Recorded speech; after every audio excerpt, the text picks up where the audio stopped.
Jesus nunca mandou batizar com água. Vejam o que diz em Mateus 3 verso 11, eu, na verdade, batizo-vos com água, para o arrependimento, mas aquele que vem após mim é mais poderoso do que eu, cujas alparcas não sou digno de levar, ele vos batizará com o Espírito Santo e com fogo. Aqui não diz que Jesus vai batizar com água. Em nenhuma parte nas Escrituras diz que Jesus batiza com água. Jesus batiza com o Espírito Santo e com fogo. Este versículo destaca a diferença entre o batismo de João e o batismo que Jesus oferece. Enquanto João batizava com água para o arrependimento, Jesus batiza com o Espírito Santo, conferindo poder e transformação espiritual. A menção do fogo pode se referir ao juízo divino ou ao poder purificador do Espírito Santo. 2 Tessalonicenses 2 verso 10 revela que o engano do anticristo não será universal. Ele afetará aqueles que se recusam a amar e a aceitar a verdade que os salvaria. Do ponto de vista teológico protestante, essa verdade refere-se ao Evangelho de Jesus Cristo, a mensagem da salvação pela graça mediante a fé, Efésios 2 versos 8 ao 9. A recusa em amar e aceitar essa verdade não é meramente uma questão de ignorância, mas uma escolha deliberada de rejeitar a oferta de redenção de Deus. Essa rejeição demonstra um coração endurecido e uma preferência pelo pecado e pela escuridão. O versículo implica que a salvação não é apenas uma questão de crença intelectual, mas também de amor e aceitação do Evangelho em um nível profundo e transformador. Para os crentes contemporâneos, este versículo serve como um alerta para permanecermos vigilantes contra o engano espiritual e para cultivarmos um amor genuíno pela verdade de Deus, expressa em Sua palavra e em Sua obra redentora em Cristo.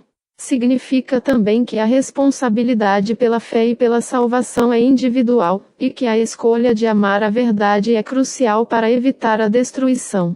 Veja as referências. João 3 verso 19. E o julgamento é este, que a luz veio ao mundo, e os homens amaram mais as trevas do que a luz, porque as suas obras eram más. Este versículo de João ecoa o tema da rejeição da verdade por aqueles que preferem a escuridão.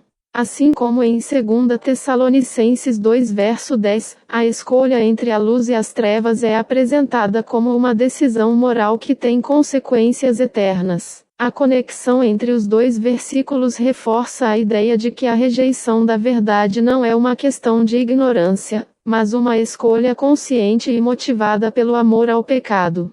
Romanos 1, verso 18. A ira de Deus se revela do céu contra toda a impiedade e injustiça dos homens que suprimem a verdade pela injustiça. Este versículo destaca a ira de Deus contra aqueles que intencionalmente suprimem a verdade.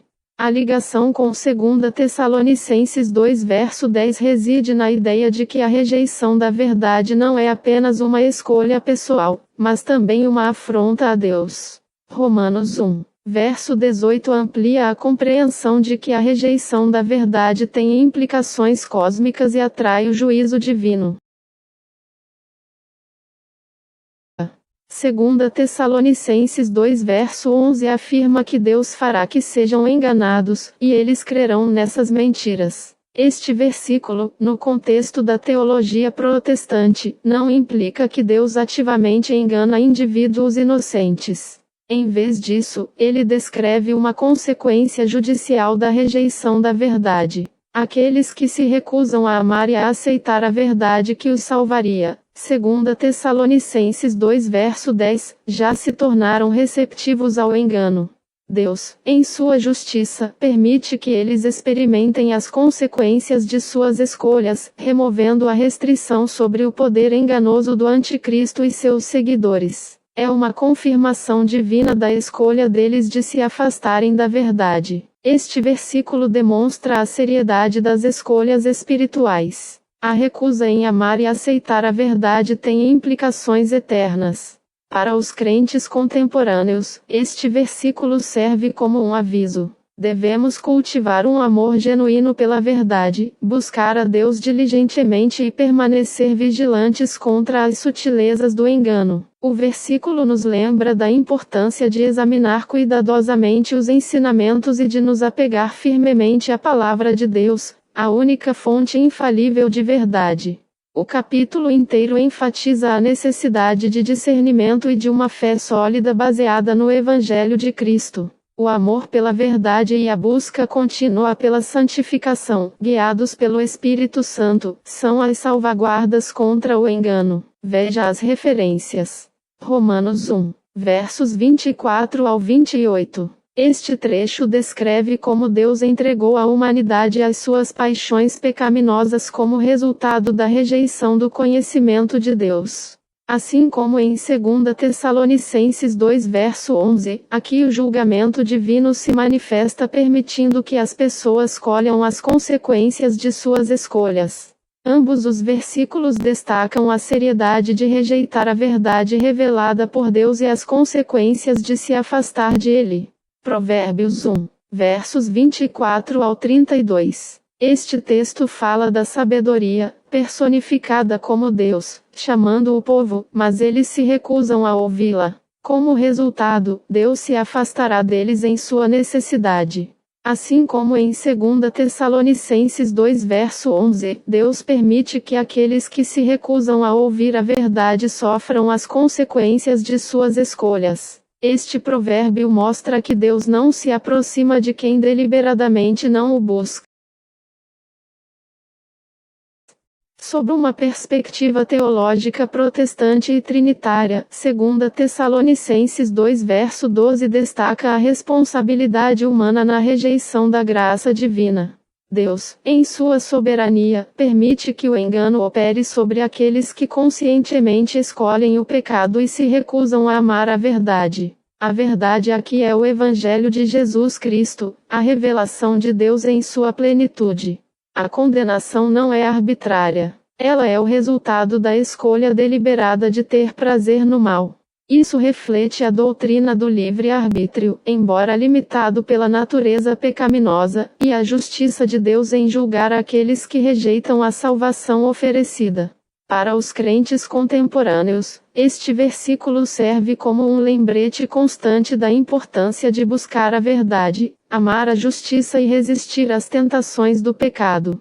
Implica também a necessidade de discernimento espiritual, para não sermos enganados pelas falsas doutrinas e valores do mundo. A escolha entre o bem e o mal é contínua, e a nossa decisão determina o nosso destino eterno. Deus, em seu amor, nos chama à verdade, e é nossa responsabilidade responder a esse chamado.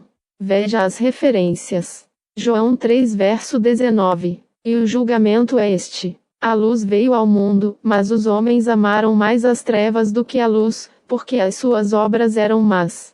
Este versículo ecoa o tema de 2 Tessalonicenses 2 verso 12, enfatizando que a condenação vem da escolha de amar as trevas, o mal, em vez da luz, a verdade. Ambos os versículos destacam a responsabilidade humana na rejeição da revelação divina. Romanos 1 versos 18 ao 32. Esta passagem descreve a progressiva deterioração moral da humanidade que rejeita o conhecimento de Deus. Ela ilustra como a rejeição da verdade leva à idolatria, à imoralidade e à depravação. Assim como em 2 Tessalonicenses 2 verso 12, Romanos 1 enfatiza que a condenação é uma consequência da escolha deliberada de rejeitar a Deus e abraçar o pecado. Essa conexão demonstra que a rejeição da verdade sempre leva a consequências negativas. Provérbios capítulo 1, versos 24 ao 33. Eu chamei e convidei, mas vocês não me ouviram e não me deram atenção. Vocês rejeitaram todos os meus conselhos e não quiseram que eu os corrigisse. Assim, quando estiverem em dificuldades, eu rirei. E, quando o terror chegar, eu caçoarei de vocês. Zombarei de vocês quando o terror vier como uma tempestade, trazendo fortes ventos de dificuldades. Eu rirei quando estiverem passando por sofrimentos e aflições. Então vocês me chamarão, mas eu, a sabedoria, não responderei. Vão procurar por toda parte, porém não me encontrarão. Vocês não quiseram a sabedoria e sempre se recusaram a temer a Deus, o Senhor. Não aceitaram os meus conselhos, nem prestaram atenção quando os corrigi. Portanto, receberão o que merecem e ficarão aborrecidos com as coisas que fizeram. Os tolos morrem porque rejeitam a sabedoria. Os que não têm juízo são destruídos por estarem satisfeitos consigo mesmos. Mas quem me ouvir terá segurança, viverá tranquilo e não terá motivo para ter medo de